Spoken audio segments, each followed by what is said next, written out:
ইহুদিদের চরিত্রে যুগে যুগে কিছু বৈশিষ্ট্য অপরিবর্তনীয় ছিল। তারা শুরু থেকেই ছিল ধূর্ত, হিংসুটে, লোভী, ভীতু, বিশ্বাসঘাতক এবং প্রচণ্ড জাতাভিমানী। সর্বকালেই তারা তাদের বৈশিষ্ট্যাবলীর স্বাক্ষর রেখে এসেছে। সেই ইয়াকুব আলাইহিসসালামের যুগে ছোট ভাই ইউসুফের সাথে হিংসা করে তাকে গভীর কূপে ফেলে দেওয়ার মধ্য দিয়ে তাদের অপকর্মের ফিরিস্তি শুরু। শেষ হবে মাসিউদ দাজ্জালের হত্যার মধ্য দিয়ে। বর্তমানেও তারা বিশ্ববাসীকে ধোঁকা দিয়ে গ্রেটার ইসরায়েল রাষ্ট্রের প্রতিষ্ঠার জন্য ষড়যন্ত্রের জাল বুনে যাচ্ছে। ইহুদিরা মুসা আলাইহিসসালামের সাহায্যে ফেরাউনের হাত থেকে রক্ষা পায়। চোখের সামনে দেখতে পায় নদীর মাঝে 12টি রাস্তা হয়ে গেছে, কিন্তু তারা নদী পার হয়েই আবার মুসা আলাইহিসসালামের অবাধ্যতা শুরু করে দেয়। তারা মুসা আলাইহিসসালামকে বলে আল্লাহ তাআলার মূর্তি বানিয়ে দিতে, তারা সেটার পূজা করবে। আবার তারা দিনের আলোয় আল্লাহকে দেখার দাবি করে। তখন আল্লাহ তাদের উপর তুর পাহাড় তুলে ধরলে তারা সাথে সাথে তওবা করে। মুসা আলাইহিসসালাম তুর পাহাড়ের তাওরাত আনতে গিয়ে সেখানে 40 দিন অবস্থান করেন। তখন তিনি তার ভাই হারুন আলাইহিসসালামকে বনি ইসরায়েলের দায়িত্ব দিয়ে যান, কিন্তু তিনি এসে দেখেন হারুন আলাইহিসসালামের কথা অমান্য করে এরা বাছুর পূজায় লিপ্ত হয়ে গেছে। তখন যারা পূজায় লিপ্ত হয়েছিল আল্লাহ শাস্তিস্বরূপ তাদের আত্মীয়র হাতে তাদের হত্যার আদেশ দেয়। মুসা আলাইহিসসালাম তাদেরকে নিয়ে সিনাই মরুভূমিতে থাকা অবস্থায় যুদ্ধের প্রস্তুতি নিতে বলেন। তারা যুদ্ধ করে ফিলিস্তিনে ফিরে যেতে পারবে, আল্লাহ তাদেরকে সেখানে বিজয় দান করবেন। কিন্তু তারা এত ভীতু এবং বদ স্বভাবের ছিল যে উল্টো মুসা আলাইহিসসালামকে বলে বসলো, তুমি আর তোমার রব গিয়ে যুদ্ধ করো, আমরা এখানেই বসে থাকবো। তারা ভয় পাচ্ছিল ফিলিস্তিনে যুদ্ধ করতে, কারণ সেখানে দুর্ধর্ষ এক জাতি তখন বসবাস করছিল। তখন আল্লাহ তাআলা তাদেরকে মরুভূমিতে আটকে রাখেন। শাস্তিস্বরূপ তারা 40 বছর ময়দানে তিহে ঘুরপাক খেতে থাকে। যতই সামনে এগিয়ে যেত তারা ঘুরে আগের জায়গায় ফিরে আসতো। তখন মুসা আলাইহিসসালামের দোয়ায় আল্লাহ তাআলা বেহেশত থেকে দিনে দুবেলা মান্না এবং সালোয়া নাজিল করেন। কিন্তু তারা এতটাই অকৃতজ্ঞ ছিল যে তারা শুকরিয়া আদায় না করে উল্টো আল্লাহর কাছে শাকসবজির ক্ষেত খামার করার আবদার জানায়। আল্লাহ তাআলা তাদের কথা মতো বেহেশতি খাবার বন্ধ করে দেন এবং ক্ষেত খামার করে খেতে বলেন। অবশেষে হযরত ইউসা আলাইহিসসালামের নেতৃত্বে তারা ফিলিস্তিনে যুদ্ধে যেতে রাজি হয়। তখন আল্লাহ তাআলা তাদের তওবা কবুল করেন এবং ক্ষমা প্রার্থনা করতে করতে শহরে প্রবেশ করার আদেশ দেন। কিন্তু তারা তো এত সহজে মেনে যাওয়া জাতি নয়। তারা যুদ্ধে বিজয়ী হবার পর গম চাই বলতে বলতে শহরে প্রবেশ করে। এভাবেই তারা একের পর এক ধৃষ্টতা দেখিয়ে গেছে।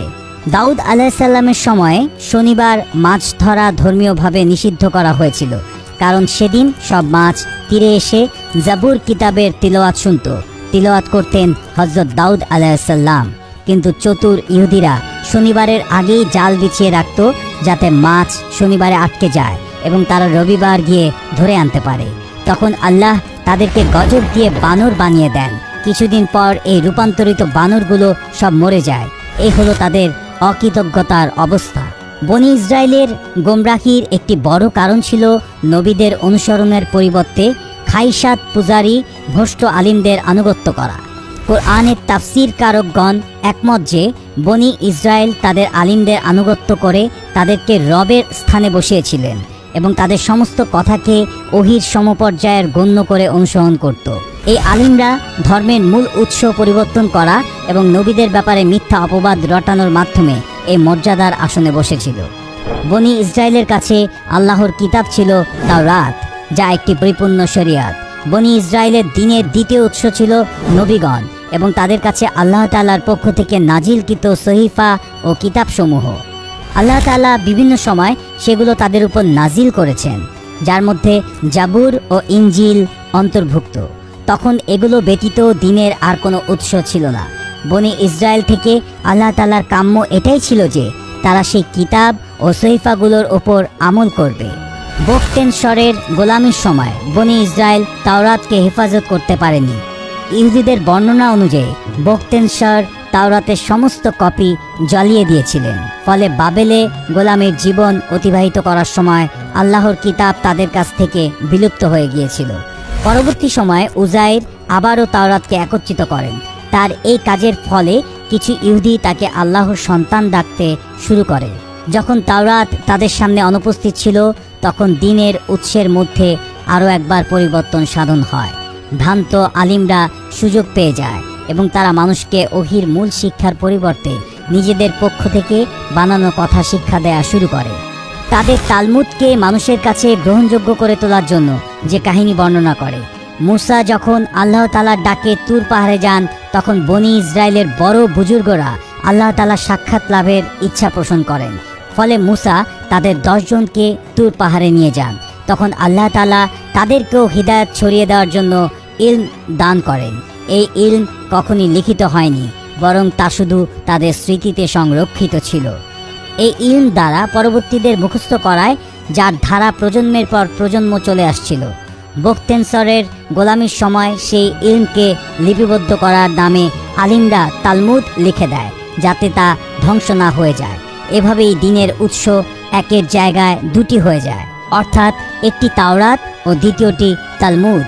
এটাই ছিল বনি ইসরায়েলের সবচেয়ে বড় গোমরাহি। তালমুদ কোনো ওহী বা দ্বীনের উৎস ছিল না, বরং তা ছিল ভ্রান্ত আলিমদের মন গড়া বিধানবলী, যা তারা বনি ইসরায়েলের সামনে দ্বীনের উৎস হিসেবে পেশ করেছিল। অপর দিক থেকে সেই ভ্রান্ত আলিমরা তালমুদ রচনার অপরাধ থেকে আরও অগ্রসর হয়ে নবীদের কাজের বিরুদ্ধে প্রোপাগান্ডা শুরু করে। এই অপপ্রচারের উদ্দেশ্য ছিল নবীদের সাধারণ মানুষের স্তরে নিয়ে আসা, যারা ভুল ও গুনাহ করতে পারে। নাউজুবিল্লাহ। কারণ যদি নবীদের গুনাহ ও ভুল হওয়ার সম্ভাবনা থাকে, তাহলে ওহির মধ্যেও ভুল হতে পারে। তাই আলিম ও নবীর মধ্যে কোনো বিশেষ পার্থক্য নেই। এই প্রোপাগান্ডাকে প্রমাণ করার জন্য নূহ নবীকে শরাব পানকারী বলে প্রচার করে, লূত নবীকে অশ্লীল কাজে লিপ্ত হওয়ার অপবাদ দেয়, ইয়াকুব নবীকে ধোঁকাবাজির মিথ্যা অপবাদ দেয়, ইউসুফ, দাউদ, সুলাইমান আলাইহিসসালামদের নামে মিথ্যা প্রেম কাহিনী প্রচার করে। নাউজুবিল্লাহ মিন জালিক। এমনকি সেই ইহুদিদের আলিমদের দাবি অনুযায়ী সুলাইমান বিবির মহব্বত মূর্তি পূজা শুরু করেন। এগুলো সব মিথ্যা অভিযোগ ও প্রোপাগান্ডা। এই সব কিছুর উদ্দেশ্য ছিল তাওরাত ও নবীদের সম্মান কমিয়ে ভ্রান্ত আলিমদের মর্যাদা বৃদ্ধি করা। ভ্রান্ত আলিমদের এই চক্রান্ত সফল হওয়ার পর ধীরে ধীরে তালমুদ তাওরাত থেকে বেশি গুরুত্বপূর্ণ হওয়া শুরু হয় এবং নবীর স্থান ভ্রান্ত আলিমরা দখল করে নেয়। তখনকার সময় নাজিলকৃত কিতাব ও সহিফাগুলো অধ্যয়ন করলেই সহজেই বোঝা যায় যে বখতেনসরের হামলার কিছুকাল পূর্ব থেকেই পরে সকল নবীর মূল দাওয়াত সেই আলিমদের বিরুদ্ধে ছিল।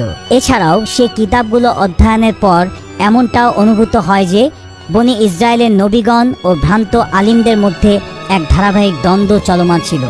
জাকারিয়া, ইয়াহইয়া ও ঈসা আলাইহিসসালামের যুগে এই দ্বন্দ্ব অনেক বৃদ্ধি পায়। তখন ভ্রান্ত আলিমরা নবীগণকে মিথ্যা প্রতিপন্ন করে ক্ষান্ত হননি, বরং তাদের হত্যা পর্যন্ত শুরু করে।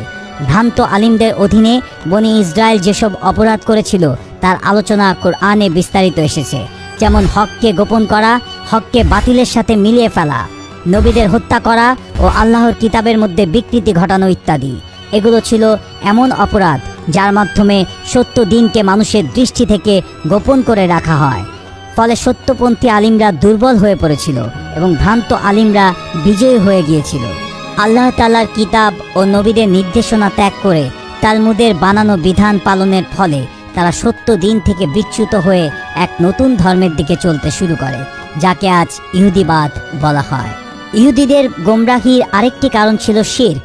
তারা বারবার নতুন নতুন শিরকে লিপ্ত হতো। এর মধ্যে একটা শিরক ছিল আল্লাহ তাআলার সত্তা ও সিফাতের মধ্যে শিরক, যেমন উজাইরকে আল্লাহ তাআলার সন্তান বলা। আরও কিছু ভয়াবহ শিরক ছিল যা ফিলিস্তিনের অধিবাসীদের থেকে এসেছিল। আল্লাহ তাআলা বনি ইসরায়েলকে ফিলিস্তিন বিজয় করে সেখানে বসবাসকারী জাতিকে পূর্ণভাবে নিঃশেষ করে দেওয়ার আদেশ দিয়েছিলেন, কিন্তু বনি ইসরায়েল তাদের হত্যা না করে ছেড়ে দেয়। অতঃপর সময়ের সাথে সাথে সেই জাতির সাথে সম্পর্ক বৃদ্ধি করে তাদের শিরকগুলো গ্রহণ করে নেয়। ফিলিস্তিনের পূর্বের আদিবাসীরা ছিল মুশরিক, যাদের সবচেয়ে বড় মূর্তির নাম ছিল আইল ও তার স্ত্রীর নাম আশিরা। এদের থেকে আরও মূর্তি জন্ম নেয়, যেগুলোকে অনেক কাজের দায়িত্বশীল মনে করা হতো। কোনোটা রিজিকের মূর্তি, কোনোটা বিপদদাতা ইত্যাদি।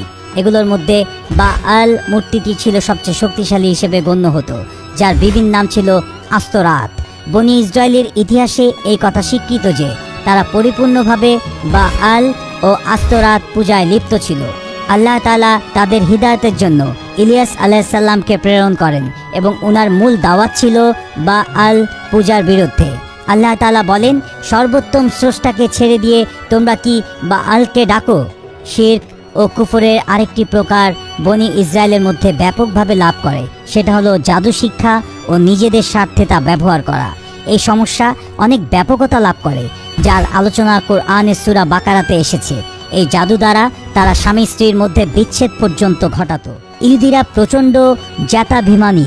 এরা সবসময় একরোখা এবং নিজ গোত্রকে প্রাধান্য দেওয়ার নীতি অবলম্বন করে। এরা ভিন্ন গোত্রের কাউকে তো মেনেই নেয় না, উপরন্তু বনি ইসরায়েলের মধ্যেও ইয়াহুদার গোত্রধারী না হলে মেনে নেয় না। তারা এই অজুহাত দেয় যে নবী হলে এই ইয়াহুদা গোত্রের কেউ হবে, অন্য গোত্রের এই অধিকারী নেই। তাই তারা ঈসা আলাইহিসসালামকে নবী হিসেবে মেনে নেয়নি। আমাদের নবীজি সাল্লাল্লাহু আলাইহি সাল্লাম তো ইসহাক তথা বনি ইসরায়েলের অন্তর্ভুক্ত নন। তারা তাদের গোত্রীয় কর্তৃত্ব টিকিয়ে রাখতে হত্যা করেছে হযরত জাকারিয়া, হযরত ইয়াহইয়া আলাইহিসসালামকে। ঈসা আলাইহিসসালামকে হত্যা করেছে। তাদের বিশ্বাস অনুযায়ী যদিও আল্লাহ আসমানে উঠিয়ে নিয়েছেন, আর মদিনায় বনু নজিরের ইহুদিরা সেই ইতিহাসের পুনরাবৃত্তি ঘটাতে চেয়েছিল আমাদের প্রিয় রাসূল সাল্লাল্লাহু আলাইহি সাল্লামের সাথে। মদিনায় হিজরতের পর মুসলমানদের সাথে স্থানীয় ইহুদি গোত্রগুলোর চুক্তি স্বাক্ষরিত হয়। তখন ইহুদি গোত্র ছিল তিনটি: বনু কায়নুকা, বনু নাজির ও বনু কুরাইজা। একে একে এরা তিন গোত্রই চুক্তি ভঙ্গ করে মুসলমানদের সাথে বিশ্বাসঘাতকতা করে। বনু কায়নুকার এক ইহুদি বাজারে জনসম্মুখে এক মুসলিম নারীকে অপদস্থ করার মাধ্যমে চুক্তি ভঙ্গ করে, ফলে তাদেরকে সিরিয়ায় দেশান্তর করা হয়। আর বনু নাজির রাসূল সাল্লাল্লাহু আলাইহি সাল্লামের উপর পাথর ফেলে হত্যার চক্রান্ত করে। আল্লাহ তাআলা ওহীর মাধ্যমে জানিয়ে দেন নবীজিকে। তখন তিনি তাদেরকে মদিনা থেকে তাড়িয়ে দেন, তাদের ঘরবাড়ি দখল করে নেন। খায়বারে গিয়েও তারা ভালো হয়নি। বনু নাজিরের এক ইহুদি নারী রাসূল সাল্লাল্লাহু আলাইহি সাল্লাম এবং সাহাবীদের খাবারের দাওয়াত দিয়ে বিষ প্রয়োগ করে। তৎক্ষণাৎ একজন সাহাবী শাহাদাত বরণ করেন এবং আরেকজন মৃত্যুমুখে পতিত হন। রাসূল সাল্লাল্লাহু আলাইহি সাল্লামকে আল্লাহ বাঁচিয়ে দেন। তাদের ব্যাপারে আল্লাহ তাআলা কোরআনে বলেছেন, তারা সকলে একাট্টা হয়েও তোমাদের সঙ্গে মোকাবেলা করবে না, তবে এমন জনপদে যা প্রাচীর দ্বারা সুরক্ষিত অথবা দেয়ালের আড়ালে লুকিয়ে। তাদের আপোষের মধ্যে বিরোধ প্রচণ্ড। তুমি তাদেরকে ঐক্যবদ্ধ মনে করো, অথচ তাদের অন্তর বহুধা বিভক্ত। তা এজন্য যে তারা এমনই এক সম্প্রদায় যাদের আকল বুদ্ধি নেই। সূরা হাশর আয়াত 14। অবাক করা ব্যাপার হলো সত্য যে ইহুদিরা আমাদের নবীজিকে খুব ভালো করেই চিনত। তাদের সবচেয়ে বড় পণ্ডিত আব্দুল্লাহ বিন সালাম ইসলাম গ্রহণ করেছিলেন, কারণ তারা তাদের তাওরাতে আমাদের নবীজির এত নিখুঁত বর্ণনা পেয়েছিল যে আল্লাহ তাআলা কোরআনে বলেছেন তারা এমনভাবে চিনত তাকে তথা মুহাম্মদ সাল্লাল্লাহু আলাইহি সাল্লামকে যেমনভাবে তারা নিজেদের সন্তানদের চিনে। তাহলে কেন অস্বীকার করল? উত্তর আগেই বলা হয়েছে, তারা প্রচণ্ড জ্ঞাতাভিমানী ছিল। শুধু ইসহাক নবীর বংশধর না হবার কারণেই তারা মুহাম্মদ সাল্লাল্লাহু আলাইহি সাল্লামের সত্যতা নিজেদের মধ্যে স্বীকার করেও ইসলাম গ্রহণ করেননি, বরং বারবার বিশ্বাসঘাতকতা করেছে। অন্যান্য ইসলাম বিরোধী শক্তিকে ইসলামের বিরুদ্ধে যুদ্ধে সাহায্য করেছে এবং ঐতিহাসিক খন্দকের যুদ্ধের প্রেক্ষাপটও এই ইহুদিরাই তৈরি করেছে। তারা পুরো আরবের সবাইকে আহ্বান করেছিল মদিনায় আক্রমণ করতে। প্রচারণায় বিশেষ ভূমিকা পালন করেছিল ইহুদি বনু নাজির গোত্রের প্রধান হুয়াই বিন আখতাব। তখন অপর ইহুদি গোত্র বনু কুরাইজাও চুক্তি ভঙ্গ করে মুসলমানদের বিরুদ্ধে অবস্থান নেয়, কিন্তু আল্লাহ তাআলার সাহায্যে মুসলমানরা এই ষড়যন্ত্রের জাল ছিন্ন করতে সক্ষম হয়। বনু কুরাইজাকে এই বিশ্বাসঘাতকতার শাস্তিস্বরূপ চরম মূল্য দিতে হয়েছিল। আল্লাহ তাআলা কোরআন মাজিদে তার বান্দাদের সতর্ক করে বলেছেন, হে মুমিনগণ, তোমরা তোমাদের ছাড়া অন্য কাউকে অন্তরঙ্গ বন্ধুরূপে গ্রহণ করো না। তারা তোমাদের সর্বনাশ করতে ত্রুটি করবে না, তারা তোমাদের মারাত্মক ক্ষতি কামনা করে। তাদের মুখ থেকে তো শত্রুতা প্রকাশ পেয়ে গিয়েছে, আর তাদের অন্তরসমূহ যা গোপন করে তা অধিক ভয়াবহ। অবশ্যই আমি তোমাদের জন্য আয়াতসমূহ স্পষ্ট বর্ণনা করেছি, যদি তোমরা উপলব্ধি করতে পারো। সূরা আলে ইমরান আয়াত 118।